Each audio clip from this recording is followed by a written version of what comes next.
ఫ్లాట్లో ఒక అమ్మాయికి రెంట్కి ఇచ్చాను సార్ నేను. అందుకని ఆమె కాల్ చేయమంటే కాల్ చేయట్లేదు. ఎంతకాలం నుంచి ఉంటుంది సార్? 1 year నుంచి ఉంటుంది సార్. ప్రాబ్లం ఏంటి? గొడవ అయిందా మీకు? గొడవ ఏం లేదు సార్, రెంట్ బాగానే ఇస్తుంది. మీ మాట వినట్లేదు, వెళ్ళిపోమంటే వెళ్ళిపోవాలి.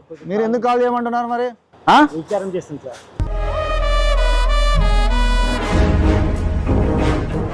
ఏంటమ్మా, ఏం జరుగుతుంది ఇక్కడ? ఏం జరుగుతుందని వచ్చిరు మీరు? మీరు ఎక్కడ ఉంటారు? ఏ ఫ్లాట్ లో ఉంటారు? 302 పైన కంప్లైంట్ వచ్చింది. ఎవరు ఇచ్చిరు? మీ ఓనర్ ఇచ్చారు. నేనే ఇచ్చాను. వాడు తల తిక్కలోడు, ఊకే ఎప్పుడు ఏదో ఒకటి వాగుతూనే ఉంటాడు. వాడు ఇచ్చిన కంప్లైంట్స్ కూడా తీసుకుంటారా?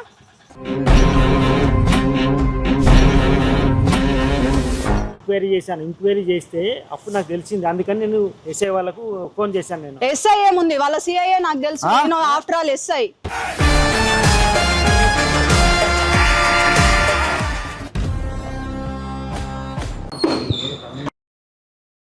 నమస్తే అండి, ఏమైందండి? ఏంటి కంప్లైంట్? లేదు సార్, నేను 2 ప్లాట్లు ఉన్నాయి సార్. నాకు 2 ప్లాట్లు ఉంటే ఒక ప్లాట్లో నేను ఉంటాను. ఒక ప్లాట్లో ఒక అమ్మాయికి రెంట్కి ఇచ్చాను సార్ నేను. అందుకని ఆమె కాల్ చేయమంటే కాల్ చేయట్లేదు. ఎంతకాలం నుంచి ఉంటుంది సార్? 1 year నుంచి ఉంటుంది సార్.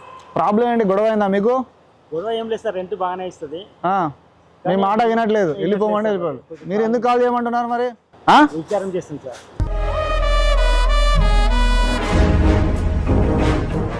మీరు ఎలా కన్ఫర్మ్ చేశారు? నాకు తెలియదు సార్. నాకు ఎందుకంటే పక్కన వాళ్ళు లోపల ప్లాట్ ఉన్న వాళ్ళు వాళ్ళు చెప్పారు సార్.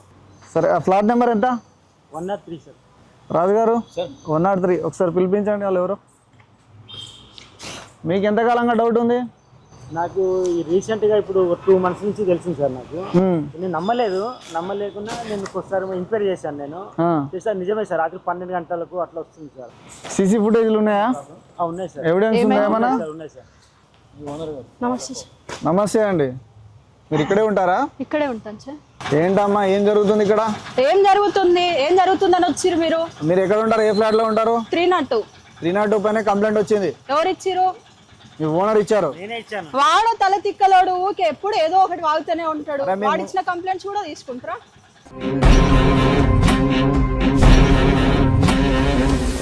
మేము ఉన్నప్పుడు అట్లా మాట్లాడకమ్మా. ఏం జరిగిందో చెప్పు, ఏం జరిగిందో డిస్కస్ జరిగింది. వాడు ఏమి ఇచ్చిండు అసలు మీకు?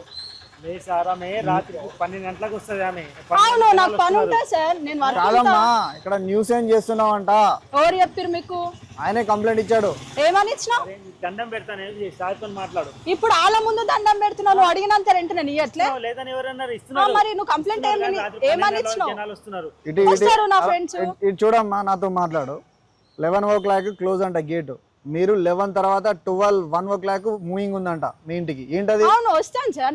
నా రూమ్ నా ఇష్టం. నేను రెంట్ పే చేస్తున్నా, నాకు నచ్చిన టైంకి వస్తా. దానివల్ల న్యూసెన్స్ అవుతుంది అంటున్నాడు. ఎవరికి న్యూసెన్స్ అవుతుంది? పక్కన ఎవరు చెప్పారు నీకు న్యూసెన్స్ అవుతుందని? వాళ్ళు చెప్పారు నాకు 2 months కిందట చెప్పారు. వాళ్ళు చెప్తే నాకు చెప్తారు కదా. ఎంక్వైరీ చేస్తే అప్పుడు నాకు తెలిసింది. అందుకని నేను ఎస్ఐ వాళ్ళకు ఫోన్ చేశాను. నేను ఎస్ఐ ఏముంది, వాళ్ళ సిఐఏ నాకు తెలుసు. నేను ఆఫ్టర్ ఆల్ ఎస్ఐ.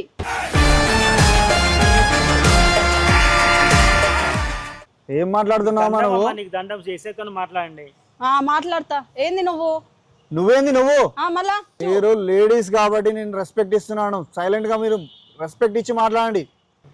మీరు ఇచ్చిన కంప్లైంట్ కరెక్టేనా? కరెక్టే సార్. సీసీ ఫుటేజ్ ఉందా? ఉన్నాయి సార్, ఉన్నాయి. రాజు గారు ఒకసారి సీసీ ఫుటేజ్ మీరు చూసిరండి. Okay sir. ఏమని ఇచ్చారు మీరు? ఏమని ఇచ్చారంటే సీసీ కెమెరాలో అన్ని తెలుస్తాయి ఏమైందో. ఏదన్నా ఉంటే నాతో మాట్లాడాలి కదా. విన్నావు కదా నువ్వు? నాకు ఎప్పుడన్నా చెప్పి చూసినావా? చెప్పాను కానీ ఎప్పుడైనా బిజీ ఉంటావు నువ్వు. ఏం చెప్పాలి? నా వర్క్ మీద నేను బిజీ ఉంటా కదా. మీరు ఏం చేశారు, ఆయన ఏం కంప్లైంట్ ఇచ్చాడో ఇప్పుడు నాకు తెలుస్తుంది. అది కనుక ప్రూవ్ అయింది అనుకోండి, మీ సంగతి ఏంటో నేను చూస్తాను. అర్థమవుతుందా? Okay sir. మీరు ఏం మాట్లాడితే మీకు మినిమం ఉంటుంది కదండి. ఒక వ్యక్తితో ఎలా మాట్లాడాలి, ఒక ఆఫీసర్తో ఎలా మాట్లాడాలి అనేది. రెస్పెక్ట్ లేకుండా మాట్లాడుతున్నారేంటి? ఇది కరెక్ట్ పద్ధతి కాదు. Sorry sir. ఏం చేస్తూ ఉంటారు మీరు? సార్ సిటీ ఫుటేజ్లలో ఉన్నారు సార్. 12:30 1 అట్లా వస్తుంది. జనాలు వస్తున్నారు. కరెక్ట్గా చెప్పమ్మా, ఎవిడెన్స్ సహా మాట్లాడుతున్నా. ఏం జరుగుతుంది చెప్పు. తను చెప్పినట్టు బ్రోతలు జరుగుతుందా ఇక్కడ? బ్రోతలు అవుతుంది చెప్పు. మరి ఏం జరుగుతుంది? మీ ఇంట్లో నువ్వు పర్సనల్గా మెయింటైన్ చేస్తున్నావా ఏమైనా ఇల్లీగల్ యాక్టివిటీస్? నువ్వు ఒక ఆడపిల్లవా కదమ్మా, అట్లా మాట్లాడడం పద్ధతి కాదు కదా. కొన్ని చెప్తే అర్థం చేసుకోవాలండి. మీరు తప్పు చేస్తున్నా విషయం మీకు తెలియట్లా? తెలుసు కదా, మరి ఎందుకు చేస్తున్నా ఇలా? నా పరిస్థితిని బట్టి నేను చేయాల్సి వచ్చింది సార్. ఏమేమి సెక్షన్లలో వెళ్ళిపోతారు తెలుసా మీరు లోపలికి? 370A 3, 4, 5, 7 ఎన్ని సెక్షన్లు పడతాయి మీకు. ఒక్కసారి లోపలికి వెళ్ళారంటే బయటికి రావడం కష్టం.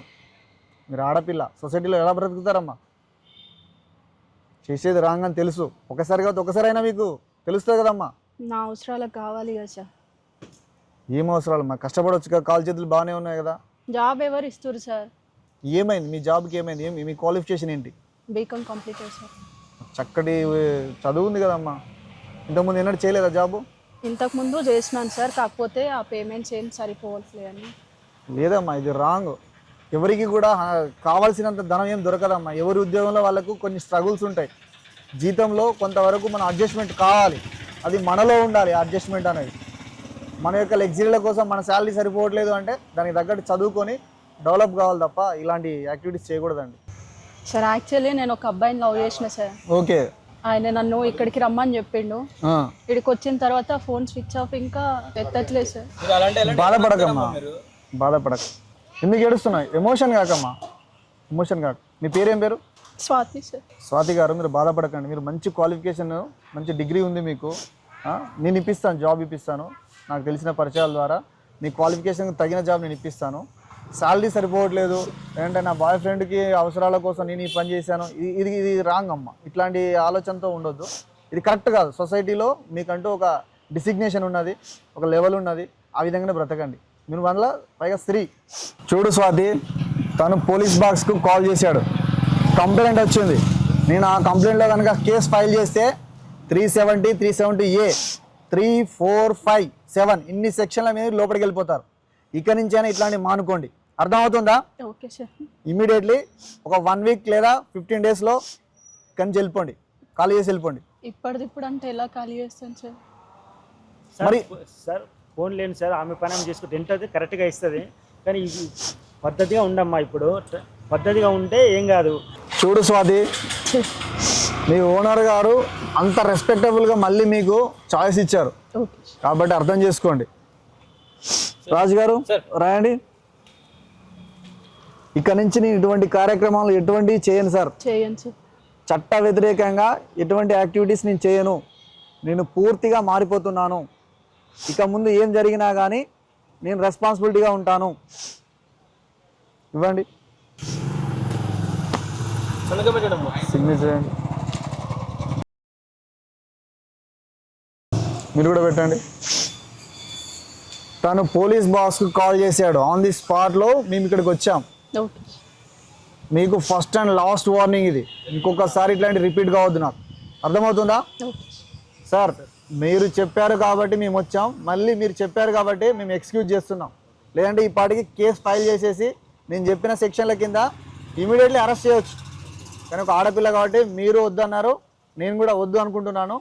ఇదే first and last warning. Swathi గారు వెళ్ళండి. రాజు గారు ఆ డీటెయిల్స్ తీసుకోండి. పర్వాలేదండి, మీరు కొంచెం చూసుకోండి. సీసీ అన్నీ వర్క్ చేస్తున్నాయా? జాగ్రత్తగా ఉండి అలా డీటెయిల్ తీసుకుని ఏమైనా ఉంటే నాకు ఫర్దర్గా చెప్పండి.